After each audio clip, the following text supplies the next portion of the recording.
Tuesday morning ஹஸ்பண்டுக்கு office இருக்குது, குட்டீஸ்களுக்கு மட்டும்தான் லீவு. ஸோ எப்பவும் போல் காலையில் லஞ்ச் ரெடி பண்ண ஆரம்பிச்சாச்சு. முருங்கைக்கீரை இருந்தது, அதனால் அது போட்டு ஒரு குழம்பு, கேரட் பீன்ஸ் பொரியல், ரசம், தயிர். இதுதான் அவரோட ஆஃபீஸ்க்கு அன்னைக்கு பேக் பண்ணது.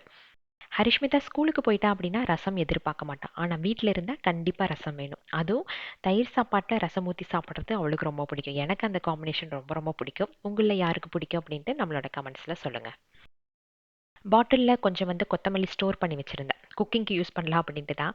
ஆனால் அதில் பூச்சி விழுந்த மாதிரி இருக்குது. இனி அது நம்ம அதுக்கு யூஸ் பண்ண முடியாது. சரி, க்ரோ பேக்கில் நாள் போட்டு விடலாம் அப்படின்ட்டு ஜஸ்ட் எல்லாத்தையும் நல்லா இடித்து விட்டு தண்ணியில் ஓவர் நைட் ஊற வச்சுட்டேன். இப்படி ஊற வச்சு அடுத்த நாள் நாம் க்ரோ பேக்கில் போட்டு விட்டோம் அப்படின்னா சூப்பராக வளரும்.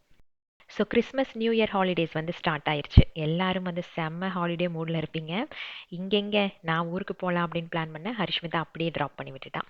ஸோ எங்களுக்கு 10 நாளுமே பெங்களூரில் தான் போக போகுது.